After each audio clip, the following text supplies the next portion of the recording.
Hello everyone. ਅੱਜ ਆਪਾਂ ਜਿਹੜਾ ਆਪਣੀ ਜਾਵਾ ਪ੍ਰੋਗਰਾਮਿੰਗ ਦਾ ਸਬਜੈਕਟ ਸੀ ਉਹਦਾ ਨੈਕਸਟ ਟੌਪਿਕ ਪੜ੍ਹ ਰਹੇ ਹਾਂ, ਜਿਹੜਾ ਕੀ ਹੈਗਾ ਆਬਜੈਕਟ ਓਰੀਐਂਟਡ ਪ੍ਰੋਗਰਾਮਿੰਗ।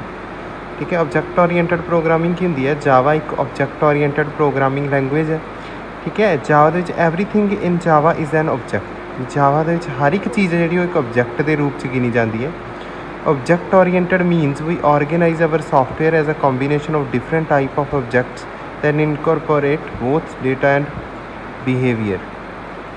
ਠੀਕ ਹੈ, ਜਾਵਾ ਦੇ ਵਿੱਚ ਕੀ ਹੈ, ਹਰ ਇੱਕ ਚੀਜ਼ ਹੈ ਜਿਹੜੀ ਮਤਲਬ ਕਿ ਸੋਫਟਵੇਅਰ ਦੇ ਵਿੱਚ ਆਪਾਂ ਕੰਬਾਈਨ ਡੇਟਾ ਦੇ ਬਿਹੇਵੀਅਰ ਨੂੰ ਕੰਬਾਈਨ ਕਰਕੇ ਡਿਫਰੈਂਟ ਟਾਈਪਸ ਦੇ ਉਹਨਾਂ ਨੂੰ ਕੀ ਆਰਗੇਨਾਈਜ਼ ਕਰਦੇ ਹਾਂ ਆਪਾਂ ਡੇਟੇ ਨੂੰ।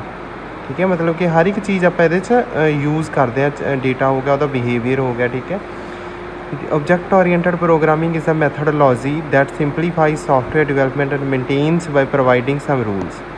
ਠੀਕ ਹੈ, ਆਬਜੈਕਟ ਓਰੀਐਂਟਡ ਪ੍ਰੋਗਰਾਮਿੰਗ ਦੇ ਵਿੱਚ ਕੀ ਹੁੰਦਾ ਹੈ, ਇਹਦੇ 'ਚ ਸੋਫਟਵੇਅਰ ਡਿਵੈਲਪਮੈਂਟ ਹੁੰਦੀ ਹੈ, ਉਹਨੂੰ ਸਿੰਪਲੀਫਾਈ ਕੀਤਾ ਜਾਂਦਾ ਅਤੇ ਮੇਨਟੇਨ ਕੀਤਾ ਜਾਂਦਾ ਡਿਫਰੈਂਟ ਰੂਲਸ ਦੇ ਥਰੂ। ਠੀਕ ਹੈ, ਆਬਜੈਕਟ ਓਰੀਐਂਟਡ ਪ੍ਰੋਗਰਾਮਿੰਗ ਦੇ 6 ਡਿਫਰੈਂਟ ਕੰਸੈਪਟ ਹੁੰਦੇ ਨੇ: ਆਬਜੈਕਟ, ਕਲਾਸ, ਇਨਹੈਰੀਟੈਂਸ, ਪੋਲੀਮੋਰਫਿਜ਼ਮ, ਅਬਸਟਰੈਕਸ਼ਨ, ਐਨਕੈਪਸੂਲੇਸ਼ਨ। ਇਹਨਾਂ ਤੋਂ ਬਿਨਾਂ ਥੋੜ੍ਹੇ ਜਿਹੇ ਟੌਪਿਕ ਹੋਰ ਵੀ ਹੁੰਦੇ ਨੇ: ਕਪਲਿੰਗ, ਕੋਹੈਸ਼ਨ, ਐਸੋਸੀਏਸ਼ਨ, ਐਗਰੀਗੇਸ਼ਨ, ਕੰਪੋਜੀਸ਼ਨ। ਬਟ ਆਪਾਂ ਨੂੰ ਪਹਿਲੇ ਜਿਹੜੇ ਫਸਟ 6 ਕੰਸੈਪਟ ਨੇ ਉਹਨਾਂ ਦੀ ਜ਼ਿਆਦਾ ਜ਼ਰੂਰਤ ਪੈਂਦੀ। ਠੀਕ ਹੈ, ਨੈਕਸਟ ਦੇਖੋ, ਜਿਵੇਂ ਇਹਦੇ 'ਚ ਕੀ ਹੈ, ਇਹ ਡਾਇਗਰਾਮ ਬਣਿਆ ਹੋਇਆ ਆਬਜੈਕਟ ਓਰੀਐਂਟਡ ਪ੍ਰੋਗਰਾਮਿੰਗ ਸਿਸਟਮ ਦਾ, ਜਿਹਦੇ 'ਚ ਸਭ ਤੋਂ ਪਹਿਲਾਂ ਨੀਚੇ ਕੀ ਹੁੰਦਾ, ਆਬਜੈਕਟ ਤੋਂ ਬਾਅਦ ਆਉਂਦੀ ਹੈ ਕਲਾਸ ਤੋਂ ਬਾਅਦ ਇਨਹੈਰੀਟੈਂਸ, ਫਿਰ ਪੋਲੀਮੋਰਫਿਜ਼ਮ, ਫਿਰ ਅਬਸਟਰੈਕਸ਼ਨ ਔਰ ਫਿਰ ਐਨਕੈਪਸੂਲੇਸ਼ਨ। ਸਭ ਤੋਂ ਪਹਿਲਾ ਟੌਪਿਕ ਹੈਗਾ ਇਹਦੇ 'ਚ ਆਬਜੈਕਟ ਕੀ ਹੁੰਦਾ? ਜਿਵੇਂ ਦੇਖੋ ਇਹ ਡਾਇਗਰਾਮ ਦੇ ਵਿੱਚ ਦਿੱਤਾ ਹੋਇਆ, ਤੁਸੀਂ ਇਹ ਤੋਂ ਸਮਝ ਸਕਦੇ ਹੋ ਕਿ ਜਿਵੇਂ ਇੱਕ ਟੇਬਲ ਹੋ ਗਿਆ, ਫੈਨ ਹੋ ਗਿਆ, ਕੀਬੋਰਡ ਹੋ ਗਿਆ, ਬਾਈਕ ਹੋ ਗਈ, ਪੈਨ ਹੋ ਗਿਆ, ਸਾਰੇ ਕੀ ਨੇ, ਇੱਕ ਤਰ੍ਹਾਂ ਦੇ ਆਬਜੈਕਟਸ ਨੇ। ਠੀਕ ਹੈ, any entity that has state and behaviour is known as object. ਕੋਈ ਵੀ ਜਿਹੜੇ ਮਤਲਬ ਕਿ ਕੋਈ ਵੀ ਐਂਟਿਟੀ ਹੈ ਜਿਹਦਾ ਮਤਲਬ ਕਿ ਇੱਕ ਨਾਮ ਹੈ, ਇੱਕ ਬਿਹੇਵੀਅਰ ਹੈ, ਮਤਲਬ ਕਿ ਉਹਨੂੰ ਯੂਜ਼ ਕੀਤਾ ਜਾਂਦਾ ਕਿਸੇ ਕੰਮ 'ਚ, ਉਹ ਕੀ ਇੱਕ ਆਬਜੈਕਟ ਹੈ। ਜਿਵੇਂ chair, pen, table, keyboard, bike etcetera. ਠੀਕ ਹੈ, it can be physical or logical. ਇਹ ਫਿਜ਼ੀਕਲ ਵੀ ਹੋ ਸਕਦਾ ਔਰ ਲੌਜੀਕਲ ਵੀ ਚੀਜ਼ ਹੋ ਸਕਦੀ ਹੈ। An object can be defined as an instance of a class. ਇਹ ਕਲਾਸ ਦਾ ਇੱਕ ਇੰਸਟੈਂਸ ਹੈ, ਮਤਲਬ ਕਿ ਕਲਾਸ ਦੇ ਵਿੱਚ ਸਭ ਤੋਂ ਪਹਿਲਾਂ ਆਬਜੈਕਟ ਨੂੰ ਯੂਜ਼ ਕੀਤਾ ਜਾਂਦਾ। ਆਬਜੈਕਟ ਕੀ ਕੰਟੇਨ ਕਰਦਾ ਹੈ? ਐਡਰੈਸ ਕੰਟੇਨ ਕਰਦਾ ਅਤੇ ਇਸ ਮੈਮਰੀ ਦੇ ਵਿੱਚ ਥੋੜ੍ਹੀ ਜਿਹੀ ਸਪੇਸ ਨੂੰ ਕੰਟੇਨ ਕਰਦਾ, ਵੀ ਇਹ ਮੈਮਰੀ ਦੇ ਵਿੱਚ ਸਪੇਸ ਵੀ ਲੈਂਦਾ। Objects can communicate without knowing the details of each other's data or code. ਠੀਕ ਹੈ, ਆਬਜੈਕਟਸ ਨੇ ਜਿਹੜੇ ਉਹ ਕਮਿਊਨੀਕੇਟ ਕਰਦੇ ਨੇ ਬਿਨਾਂ ਇੱਕ ਦੂਜੇ ਦੀ ਡਿਟੇਲ ਜਾਣੇ, ਡੇਟਾ ਦੀ ਜਾਂ ਕੋਡ ਨੂੰ ਬਿਨਾਂ ਦੇਖੇ। ਇਹ ਆਪਣਾ ਇੱਕ ਹਿਸਾਬ ਦਾ ਮਤਲਬ ਕਿ ਮੈਮਰੀ ਦੇ ਵਿੱਚ ਸਪੇਸ ਲੈ ਕੇ ਆਪਣਾ ਕੰਮ ਕਰਨਾ ਸ਼ੁਰੂ ਕਰ ਦਿੰਦੇ ਨੇ। The only necessary thing is the type of message accepted and the type of response returned by the objects. ਕਹਿੰਦੇ ਮੇਨ ਚੀਜ਼ ਕੀ ਹੁੰਦੀ ਹੈ ਵੀ ਆਬਜੈਕਟਸ ਨੇ ਕੀ ਮੈਸੇਜ ਅਸੈਪਟ ਕੀਤਾ ਔਰ ਕੀ ਉਹਨਾਂ ਨੇ ਵਾਪਸ ਆਪਾਂ ਨੂੰ ਰਿਸਪੌਂਸ ਦਿੱਤਾ। ਠੀਕ ਹੈ, ਐਗਜ਼ਾਮਪਲ ਆ ਗਿਆ, ਡੌਗ ਇਜ਼ ਐਨ ਆਬਜੈਕਟ। ਠੀਕ ਹੈ, ਡੌਗ ਕੀ ਇੱਕ ਆਬਜੈਕਟ ਹੈ ਜਿਹਦਾ ਮਤਲਬ ਕਿ ਇੱਕ ਸਟੇਟ ਹੈ, ਵੀ ਮਤਲਬ ਕਿ ਜਿਹਦਾ ਕਲਰ ਵੀ ਹੈਗਾ, ਉਹਦਾ ਨਾਮ ਵੀ ਹੈਗਾ, ਉਹ ਖਾਂਦਾ ਪੀਂਦਾ ਵੀ ਹੈਗਾ। ਠੀਕ ਹੈ, as well as behaviour like wagging the tail, barking, eating. ਠੀਕ ਹੈ, ਉਹਦਾ ਬਿਹੇਵੀਅਰ ਕੀ ਹੋ ਗਿਆ, ਵੀ ਉਹਦੀ ਮਤਲਬ ਕਿ ਜਿਹੜੀ ਟੇਲ ਹੈ ਉਹ ਵੀ ਹਿਲਦੀ ਰਹਿੰਦੀ ਹੈ। ਠੀਕ ਹੈ, ਉਹ ਭੌਂਕਦਾ ਵੀ ਹੈ, ਉਹ ਖਾਂਦਾ ਵੀ ਹੈ। ਇਹ ਚੀਜ਼ ਕੀ ਹੋ ਗਈ, ਉਹਦਾ ਬਿਹੇਵੀਅਰ। ਕਿ ਜਿਹੜੀ ਵੀ ਚੀਜ਼ ਆ ਉਹਦਾ ਸਟੇਟ ਵੀ ਹੋਵੇ ਔਰ ਬਿਹੇਵੀਅਰ ਵੀ ਹੋਵੇ, ਉਹਨੂੰ ਆਪਾਂ ਆਬਜੈਕਟ ਕਹਿ ਦਿੰਦੇ ਹਾਂ। ਉਸ ਤੋਂ ਆਪਣਾ ਟੌਪਿਕ ਹੈ ਕਲਾਸ। ਕਲਾਸ ਕੀ ਹੁੰਦੀ ਹੈ? Collection of object. ਜਦੋਂ ਡਿਫਰੈਂਟ ਆਬਜੈਕਟਸ ਨੂੰ ਆਪਾਂ ਕਲੈਕਟ ਕਰ ਲੈਣਾ, ਇੱਕ ਕਲੈਕਸ਼ਨ ਬਣਾ ਲੈਣਾ, ਤਾਂ ਆਪਾਂ ਕੀ ਕਹਿੰਦੇ ਹਾਂ? ਕਲਾਸ। ਇੱਕ ਲੌਜੀਕਲ ਐਂਟਿਟੀ ਹੈ। ਠੀਕ ਹੈ, a class can also be defined as a blueprint from which you can create an individual object. Class does not consume any space. Class ਕੀ ਹੈ? ਇੱਕ ਮਤਲਬ ਕਿ ਜਿਹੜੇ ਆਪਾਂ ਆਬਜੈਕਟਸ ਲੈ ਲੈਂਦੇ ਹਾਂ ਉਹਨਾਂ ਨੂੰ ਮਤਲਬ ਕਿ ਇੱਕ ਕਲੈਕਟ ਕਰਕੇ ਇੱਕ ਡੇਟਾ ਬਣਾ ਲੈਂਦੀ ਹੈ, ਜਿਹੜੀ ਕਿ ਉਹਨਾਂ ਨੂੰ ਇੱਕ ਰੂਪ ਦਿੰਦੀ ਹੈ ਆਪਣੇ ਪ੍ਰੋਗਰਾਮ ਦੇ ਵਿੱਚ ਅਸੈਸ ਹੋਣ ਲਈ। ਠੀਕ ਹੈ, ਇਹ ਮੈਮਰੀ ਦੇ ਵਿੱਚ ਕੋਈ ਸਪੇਸ ਨਹੀਂ ਲੈਂਦੀ, ਮੈਮਰੀ ਦੇ ਵਿੱਚ ਸਪੇਸ ਓਨਲੀ ਲੈਂਦੇ ਨੇ ਆਬਜੈਕਟਸ। ਠੀਕ ਹੈ, ਇਹ ਸਿਰਫ ਉਹਨਾਂ ਨੂੰ ਕਲੈਕਟ ਕਰਨ ਦਾ ਇੱਕ ਤਰੀਕਾ ਹੈ। ਇਨਹੈਰੀਟੈਂਸ ਕੀ ਹੈ? When one object acquires all the properties and behaviour of a parent object, it is known as inheritance. ਠੀਕ ਹੈ, ਜਿਵੇਂ ਇੱਕ ਚੀਜ਼ ਹੋ ਗਈ, ਇੱਕ ਪੇਰੈਂਟ ਹੋ ਗਿਆ, ਅੱਗੇ ਉਹਦੇ ਚਾਈਲਡਸ ਹੁੰਦੇ ਨੇ। ਜਦੋਂ ਕੋਈ ਵੀ ਆਬਜੈਕਟ ਹੈ ਉਹ ਮਤਲਬ ਕਿ ਪ੍ਰੋਪਰਟੀਜ਼ ਅਤੇ ਬਿਹੇਵੀਅਰ ਯੂਜ਼ ਕਰਦਾ ਪੇਰੈਂਟ ਕਲਾਸ ਦਾ। ਠੀਕ ਹੈ, ਮੇਨ ਜਿਹੜੀ ਹੱਬ ਹੈ ਉਹਦਾ ਜਦੋਂ ਯੂਜ਼ ਕਰਦਾ ਸਾਰਾ ਕੁਛ, ਉਦੋਂ ਉਹਨੂੰ ਕਹਿੰਦੇ ਹਾਂ ਆਪਾਂ ਇਨਹੈਰੀਟੈਂਸ। ਇਹਦੀ ਮਤਲਬ ਕਿ ਕੋਡ ਰੀਯੂਜ਼ੇਬਿਲਿਟੀ ਵੀ ਕਹਿ ਦਿੰਦੇ, ਵੀ ਜਦੋਂ ਆਪਾਂ ਕੋਈ ਵੀ ਪ੍ਰੋਗਰਾਮ ਬਣਾਇਆ, ਜਦੋਂ ਆਪਾਂ ਉਹਨੂੰ 'ਚ ਕੋਡ ਦੁਬਾਰਾ ਯੂਜ਼ ਕਰਦੇ ਹਾਂ ਤਾਂ ਉਹਨੂੰ ਇਹ ਇਨਹੈਰੀਟੈਂਸ ਕਿਹਾ ਜਾਂਦਾ।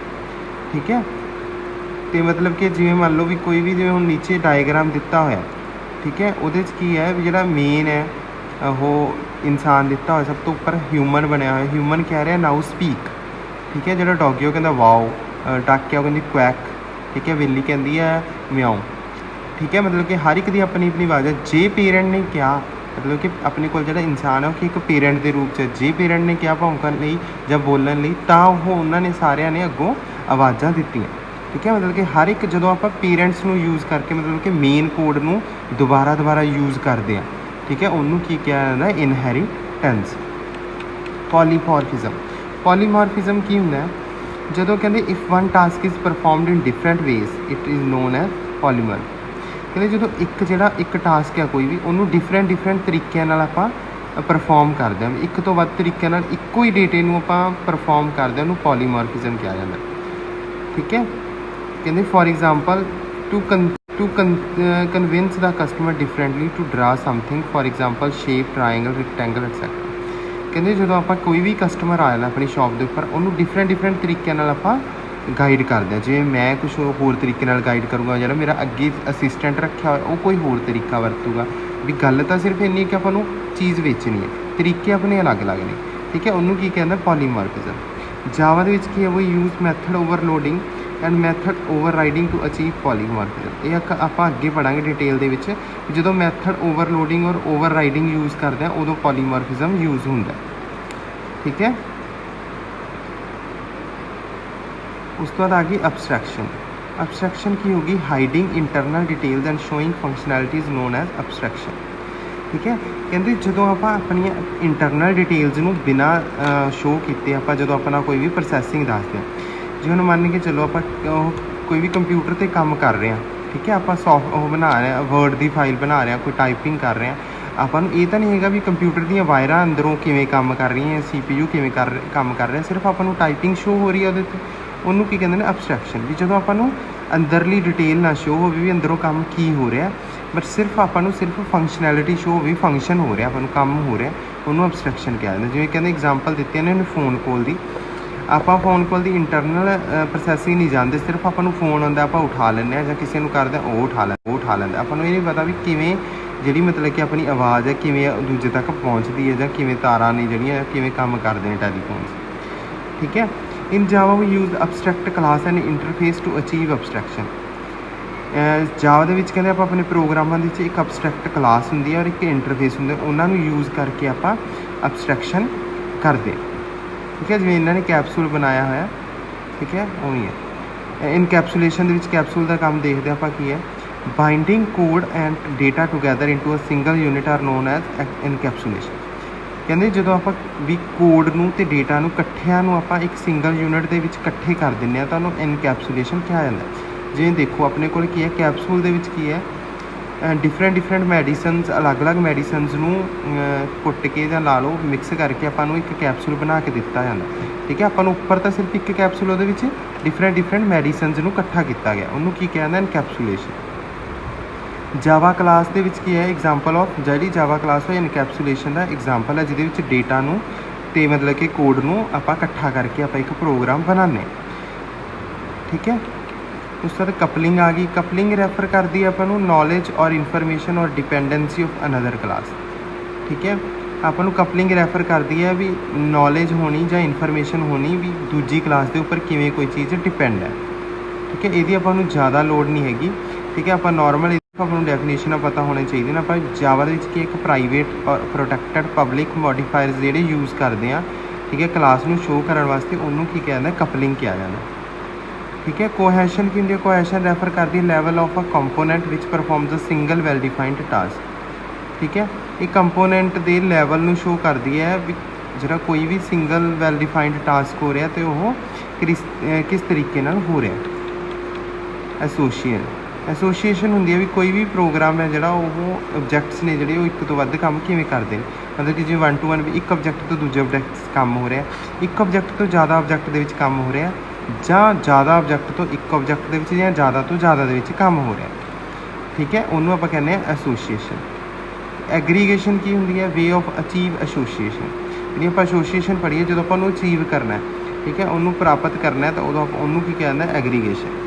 ਐਗਰੀਗੇਸ਼ਨ ਕਿਹਨੂੰ ਰਿਪਰੈਜ਼ੈਂਟ ਕਰਦੀ ਹੈ? ਰਿਲੇਸ਼ਨਸ਼ਿਪ ਨੂੰ ਰਿਪਰੈਜ਼ੈਂਟ ਕਰਦੀ ਹੈ one object the other object ਨਾਲ। ਵੀ ਇੱਕ ਆਬਜੈਕਟ ਜਿਹੜਾ ਦੂਜੇ ਆਬਜੈਕਟ ਦੀ ਉਹ ਕੀ ਲੈਂਦਾ, ਉਹਦੀ ਸਟੇਟ ਨੂੰ ਆਪਣੇ 'ਚ ਕੰਟੇਨ ਕਰਦਾ, ਉਹਨੂੰ ਕੀ ਕਹਿੰਦਾ? ਐਗਰੀਗੇਸ਼ਨ।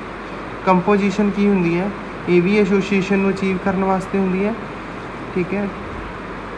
ਇਹਦੇ ਵਿੱਚ ਵੀ ਸੇਮ ਰਿਲੇਸ਼ਨਸ਼ਿਪ ਹੁੰਦੀ ਹੈ ਇੱਕ ਆਬਜੈਕਟ ਦੀ ਦੂਜੇ ਆਬਜੈਕਟ ਨਾਲ, ਠੀਕ ਹੈ। ਇਹਨਾਂ ਨੂੰ ਤੁਸੀਂ ਰੀਡ ਕਰ ਸਕਦੇ ਹੋ ਬੇਟਾ। ਇਹ ਅੱਜ ਦਾ ਤੁਹਾਡਾ ਟੌਪਿਕ ਸੀ ਜਿਹਦੇ 'ਚ ਆਪਾਂ ਆਬਜੈਕਟ ਓਰੀਐਂਟਡ ਪ੍ਰੋਗਰਾਮਿੰਗ ਬਾਰੇ ਪੜ੍ਹਿਆ ਅਤੇ ਉਹਦੇ ਅੱਗੇ ਅੱਗੇ ਕਨਸੈਪਟਸ ਪੜ੍ਹੇ, ਠੀਕ ਹੈ। ਜਿਹਦੇ 'ਚੋਂ ਕਿਸੇ ਨੂੰ ਡਾਊਟ ਹੋਵੇ ਕੋਈ ਵੀ, ਉਹ ਮੈਨੂੰ ਪਰਸਨਲੀ ਮੈਸੇਜ ਕਰਕੇ ਆਪਣਾ ਡਾਊਟ ਕਲੀਅਰ ਕਰ ਸਕਦਾ।